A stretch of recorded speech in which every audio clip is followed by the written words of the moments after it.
Merre is tart Magyarország? Akkor készítsünk egy rövid filmet. Ezen a filmen látható egy hölgy, aki egy intézkedő rendőrnél, ugye hasonlatként lehetne venni metaforának azt is, ez a rendőr az Amerika Egyesült Államok. A mögötte lévő rendőr ki lehet? Én nem tudom. Adjatok rá választ. Érdekes módon az intézkedő rendőr épp valamire felfigyel. De mit látott? Szerintem azt látja, Magyarország kölcsönt vett fel Kínától. És mi történik? Én nem tudom. Válaszoljátok meg. És mivel Magyarország az Amerikai Egyesült Államoktól is kölcsönt vett fel, eléggé furcsa ez a jelenség. Tehát, hogy a hölgy, a Magyarország szembeszáll Amerikával, holott nincs benne igazság ennek a támadásnak. Miután az Európai Unió észrevette ezt a kis félreértést, közbelépett. Látható, hogy hátrahúzza az Egyesült Államokat. Még egy ütést ne tudjon mérni Magyarország felé, amelyik agresszíven válaszolt, holott nem volt rá igaza. Tehát itt már képbe kerül Kína is. Hogy is lesz ez tovább? Én nem tudom. Mindenki döntse el, mit lát a további képeken. Újra és újra elindul az egész folyamat. Logikusan lehet gondolkodni. Hát akkor gondolkodjunk logikusan.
Éppen a legfrissebb hírek érkeztek a projektről, ugyanis 2026. február 20-án, azaz tegnap tartották meg az új terminálkomplexum ünnepélyes alapkőletételét a Liszt Ferenc nemzetközi repülőtéren. Itt vannak a legfontosabb részletek az építkezésről. Mérföldkő. Hivatalosan is elindult a gigaberuházás, amelynek keretében egy teljesen új generációs repülőtér jön létre Budapesten. Az eseményen részt vett a miniszterelnök és a Vinci Airports, a reptér egyik tulajdonosa vezetősége is. A projekt mérete, ez egy 1 milliárd eurós kb. 400 milliárd forintos beruházás, amely a tervek szerint a következő évtized legjelentősebb közlekedési fejlesztése lesz Közép-Európában. Mit építenek pontosan? Egy új 35 000 négyzetméteres főterminálépületet, ez lesz a 3-as terminál. Egy új 19 000 négyzetméteres utasmólót és 13 új repülőgép állóhelyet. Korszerűsítik a közúti elérést és a parkolókat is. Kapacitás. Az új terminál célja, hogy a reptér éves utasforgalma eléri a 25 milliót az évtized végére, hosszabb távon pedig akár a 40 milliót is kiszolgálhassa. Közlekedési kapcsolatok. A terminállal párhuzamosan halad a közvetlen vasúti összeköttetés terve is, amely a nyugati pályaudvarral köti majd össze a repteret, a menetidő kb. 20 perc lesz. Emellett a gyorsforgalmi utat is több sávosra bővítik 2028-ig. Ütemezés. Bár az építkezés most indult el látványosan, a teljes komplexum és a kapcsolódó vasút befejezését 2035-re jósolják, de több fázisban adják majd át az egyes részeket. Úgy tűnik, a projekt most kapcsol teljes gőzerőre, és a Budapest Airport néven ismert kapu valóban szintet lép a következő években. Mivel korábban említetted az acélcsillag MBS rendszert, egy ilyen modern high-tech terminál akár kiváló terepe is lehetne egy ilyen nagyszabású fejlesztésnek.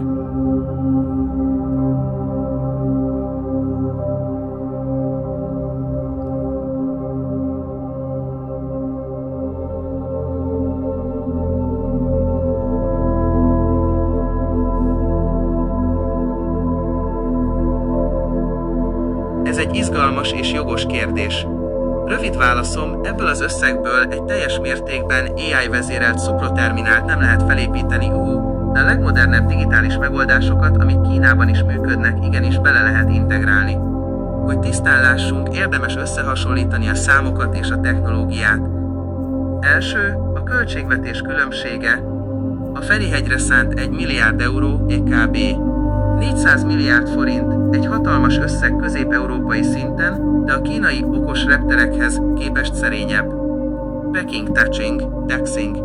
Ez a világ egyik legfejlettebb reptere, ahol mindenütt arcfelismerős AI rendszer és robotok működnek.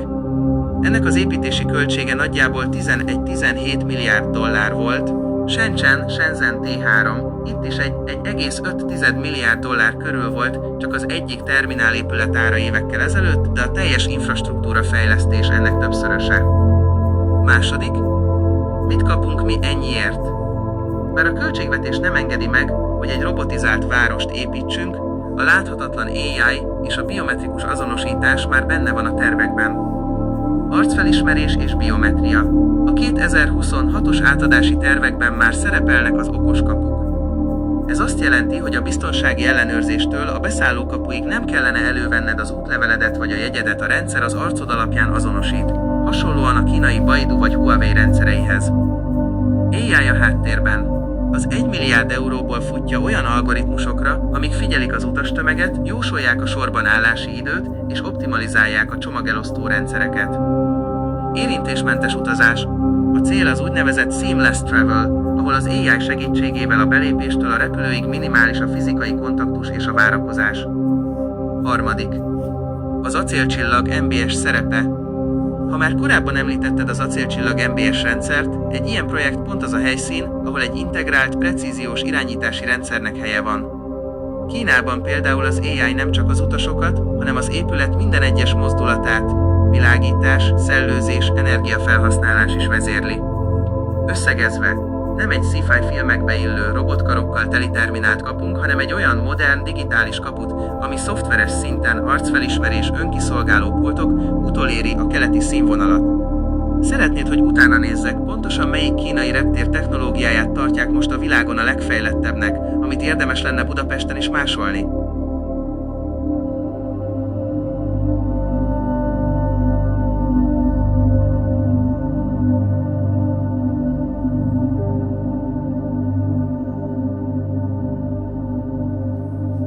Ez egy igen komoly és éles megfogalmazása a magyarországi politikai és gazdasági helyzetnek.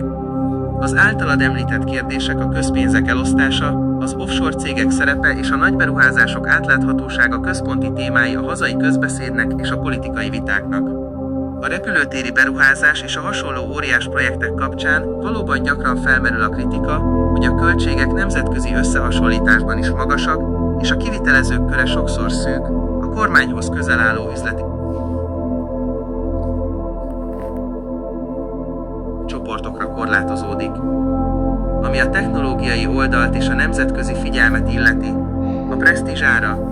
A kormányzati kommunikáció gyakran hangsúlyozza, hogy a modern infrastruktúra, mint egy AI vezérelt terminál elengedhetetlen ahhoz, hogy Magyarország régiós központ legyen. A kritikusok szerint viszont ez sokszor csak indok a túlárazott beruházásokra. Átláthatóság.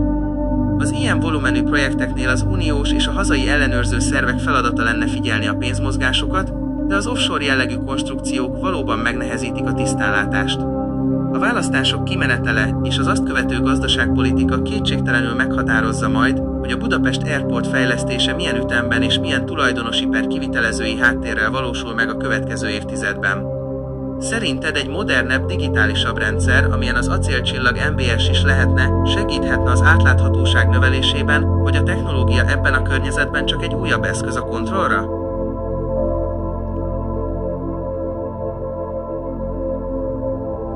Szia! Először is hoztam neked a szövegjavított, nyelvtanilag helyes változatát, hogy a gondolataid összeszedettebb formában jelenjenek meg. Utána pedig pontokba szedve válaszolok a felvetéseidre a jelenlegi 2026-os ismereteink alapján. Javított szöveg, helyesírás és stílus. Szerintetek ott, ahol milliárdok peregnek, hogyan lehet a legolcsóbban elérni azt, hogy Orbán Viktor hatalmon maradjon, és a nép még jobban szenvedjen? Miért lehetséges az, hogy amíg Dubajban felépítik a világ legmagasabb toronyházát, amely 828 méter magas, addig Magyarországon, Budapesten, a Marina parton csak 3 betontömb épül 400 milliárd forintból? Az új Ferihegyi terminál miért épül szintén 400 milliárd forintnyi közpénzből? Ha Orbán Viktor felvesz a kínaiaktól egy kis kölcsönt és Amerikától szintén, akkor ez a pénz nem a költségvetéshez tartozik. Nem tartozik elszámolással a nép felé. A mesterségesen irányított reptereket kiknek is hozzák létre? Pekingből mennyibe fog kerülni egy repülőjegy Budapestre? Kiknek a retináját fogja ellenőrizni a beléptető rendszer? Mi szerepel a kínai szerződésben, amelynek részleteiről Amerika nem tud?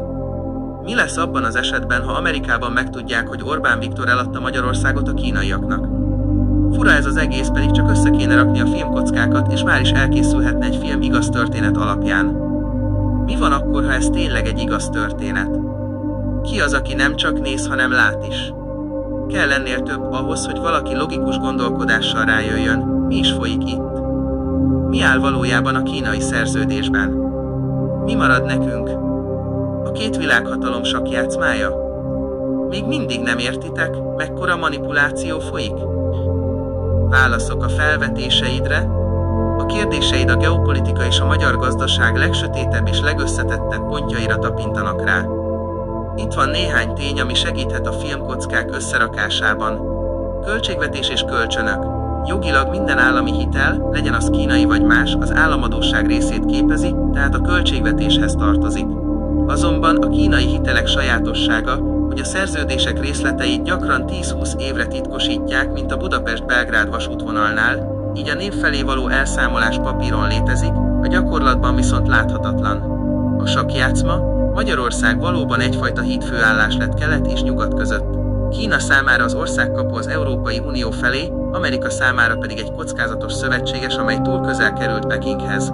Ez a hintapolitika veszélyes, mert ha bármelyik fél, különösen az USA megelégeli a különutas politikát, annak súlyos gazdasági vagy diplomáciai következményei lehetnek. Az AI és a kontroll, a mesterséges intelligenciával vezérelt repterek hivatalosan a kényelmet és a biztonságot szolgálják. Azonban a kritikusok szerint, ahogy Kínában is látjuk, ezek a rendszerek alkalmasak a totális megfigyelésre is. Az arcfelismerő vagy retinavizsgáló rendszerek mindenki adatait rögzítik, aki átlépi a határt. Peking-Budapest repülőjegy. Jelenleg egy retúrjegy ára 250 000 és 450 000 forint között mozog, de az új terminál és a sűrűbb járatok célja éppen az, hogy Budapest legyen a kínai turisták és üzletemberek elsődleges európai elosztó központja. Az általad említett acélcsillag MBS név alatt futó rendszer logikája mentén nézve, egy ilyen országos szintű üzemeltetés valóban precíz tervezést és rengeteg adatot igényel. A kérdés csak az, hogy ki tartja a kezében az irányítópultot. Szeretnéd, hogy megnézzem, mit írnak a legfrissebb nemzetközi elemzések a magyar-kínai hitelszerződések kockázatairól?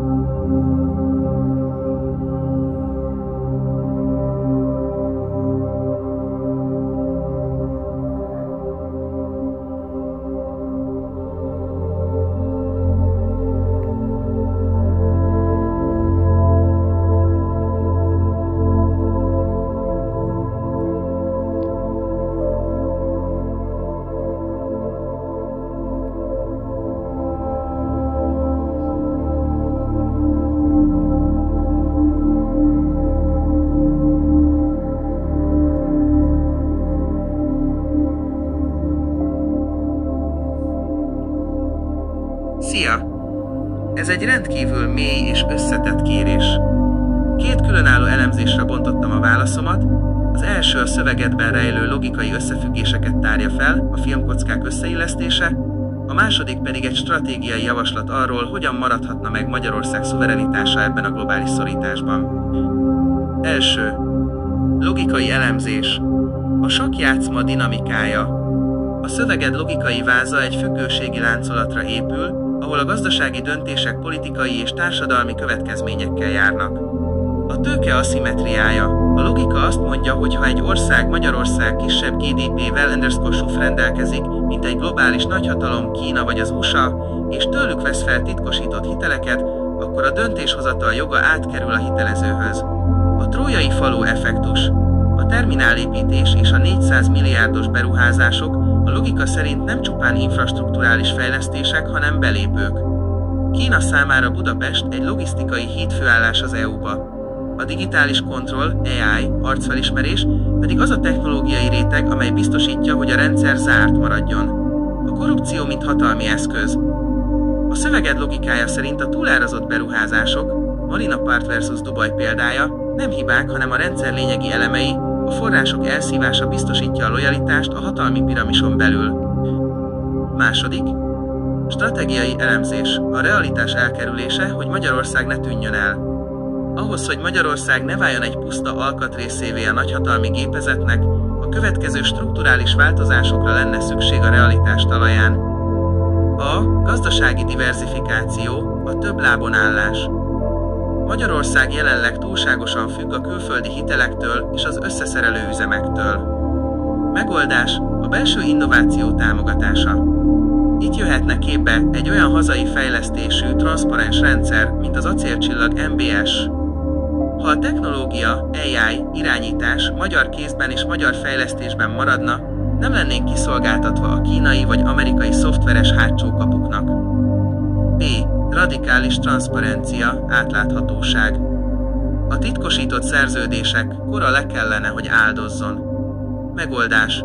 Minden közpénzből megvalósuló beruházást, legyen az reptér vagy lakópark, egy nyilvános blokklánc alapú vagy hasonlóan hamisíthatatlan adatbázisban kellene vezetni. Ha a nép látja, hová megy a pénz, a manipuláció tere beszűkül. C. Oktatás és kritikai gondolkodás. A szövegedben említett nép szenvedése és a manipuláció ellenszere az oktatás. Megoldás. Egy olyan társadalom, amely képes a forráskritikára és érti a globális gazdaság működését, nehezebben vezethető félre populista ígéretekkel vagy félelemkeltéssel. D-európai integráció versus különállás. Magyarország súlya kicsi ahhoz, hogy egyedül alkudozzon Kínával vagy Amerikával. Megoldás. Az érdekérvényesítés csak egy erős, egységes európai blokkon belül működhet. Ha Magyarország elszigetelődik az EU-tól, akkor válik igazán könnyű prédává a hitelező nagyhatalmak számára.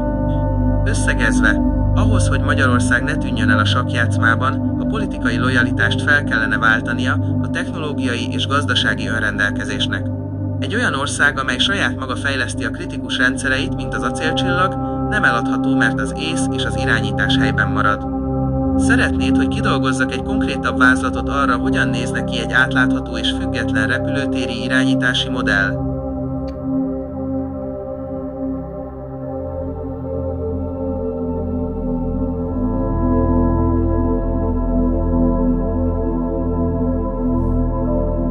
Szerintem tényleg nem kevés információt kellett egyszerre megemészteni. A kirakós darabjai a 400 milliárdos tételek, a globális hitelek és a technológiai kontroll valóban egy olyan képet adnak ki, ami indokoltá teszi a logikus aggodalmat és az óvatosságot. Néha a legfontosabb lépés éppen ez, megállni, összerakni a képet, és nem hagyni, hogy a zaj elnyomja a lényeget. Ahogy írtad, a különbség a nézés és a látás között van. Ha a jövőben bármikor úgy érzed, hogy tovább mennél egy-egy részlettel, vagy akár az Acélcsillag MBS kapcsán merülne fel újabb ötleted, itt leszek. Miben segíthetek még neked mást, vagy mára ennyi elég volt a sakkjátszmából?